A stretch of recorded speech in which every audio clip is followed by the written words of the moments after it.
Hi, I'm Tammy Murphy, and I'm running for Montgomery County Auditor.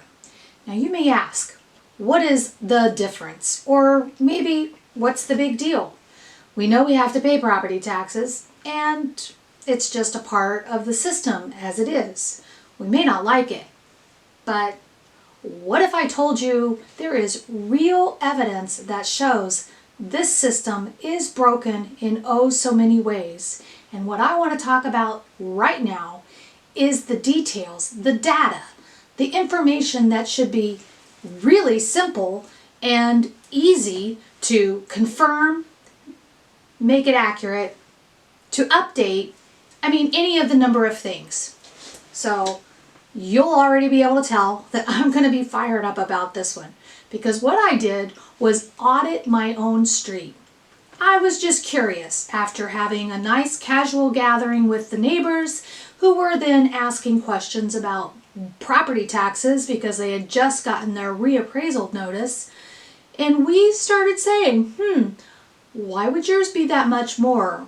Why is this happening? And so those natural questions that came up, they asked me to dive in a little deeper. And boy, am I telling you, this is shocking. If I did this simple comparison on one street and I found the number of errors, that makes me very concerned about our county data. And this isn't my opinion. This isn't something that I'm struggling to say. I could say the value's higher, I could say the value's lower. Depends, am I representing the buyer or the seller, right? I am talking about real issues in the system that should not be.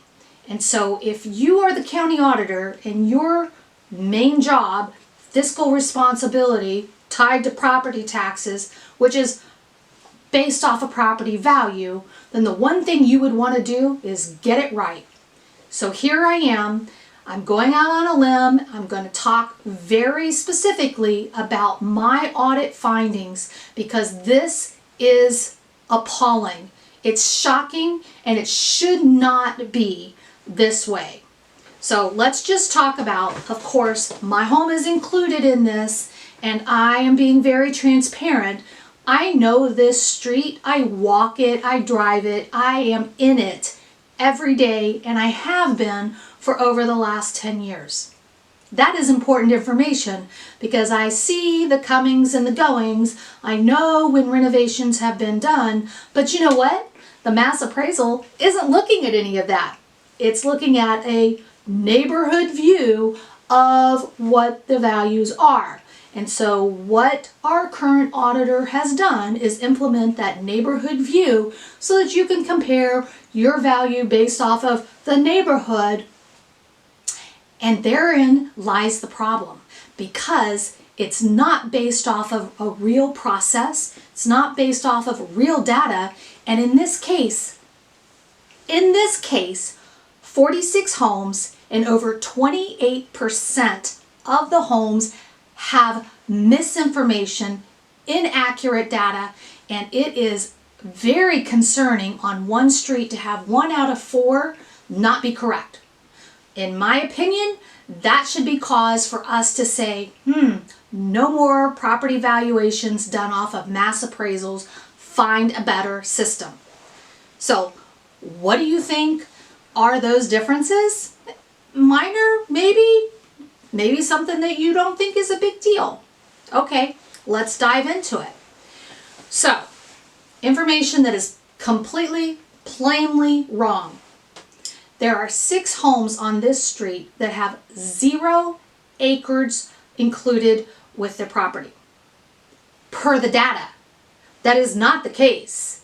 6 homes, they are not condos, they actually are on lots, and our smallest lot size is just over 1/3 of an acre. So it's not like you can even confuse that maybe it butts up next to the neighbor and you really don't see that you have a front and backyard. Oh, and the house that sits in the middle.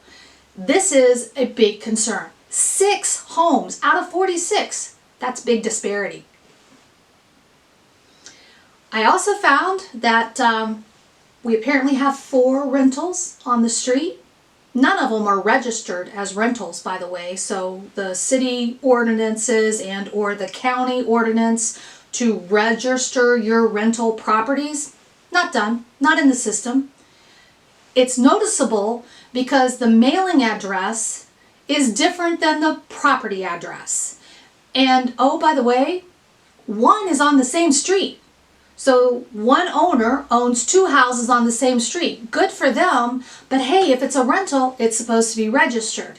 And you know what? If my auditor system has that information very clear and plain for me to see as a person just logging in, then I don't understand why there isn't an audit in the system that triggers that to say, oh wait, they can't receive owner-occupied credit.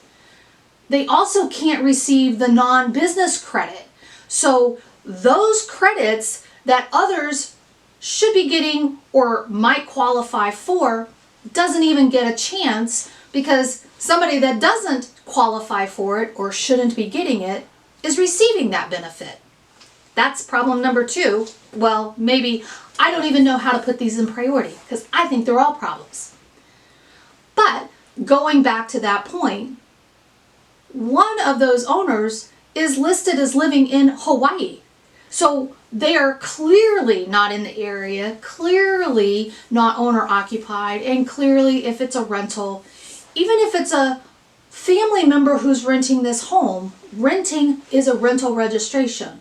And that is a problem that I see in many other neighborhoods where they have issues and concerns. Now, maybe not so much of an issue and a concern on this street, but that doesn't matter because if the rule is there for a rental registration, then you still have to follow that process.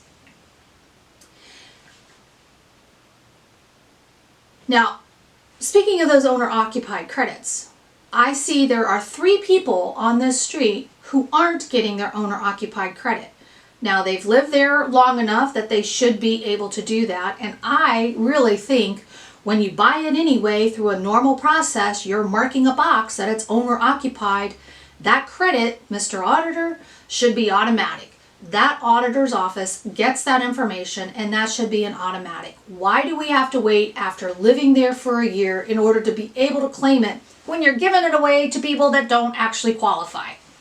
So if the information going into our valuation system is incorrect or incomplete, how can the homeowners trust that the values that are coming out are valid? This street in particular should be very easy to compare. This isn't a neighborhood that contains a rash of different sizes, so many variables, different style of homes, different sizes of lots, and all of the things that could go really into what it makes up in an actual appraisal. This street is very consistent. They're either ranch or split levels, and we have a couple 2-story homes. There's only one home that has a basement on this street. But most of those properties fall into those general lot sizes. It's either just over a third or just under 3/4 of an acre. The small or the larger lot sizes. That's pretty easy to figure out, right? These homes each compare apples to apples, although I am also a proponent understanding that not 2 houses on the same street are going to have the same value. But there should not be tens of thousands of dollars of difference when you are not physically going in to see, well, this one only has laminate counters and this one has stone and this one has updates and this one doesn't, because the mass appraisal isn't considering any of that. And you cannot tell me that on your neighborhood view that you would come up with varying numbers to the difference that you have. So what I know is what drives real property value. And that is the property style, above grade square footage, the number of bedrooms, the number of bathrooms, and the lot size. If it has a basement, if it has a garage, the quality, the condition, updates and improvements, those are all things that help build an actual value to a home. But here we are in a reappraisal cycle, and so now we are starting to wonder and question what exactly is the process and how is my value of my home determined when no one has come in and no one has asked the questions or verified the facts And in this case, that's what we found. I'm Tammy Murphy, and I'm running for Montgomery County Auditor.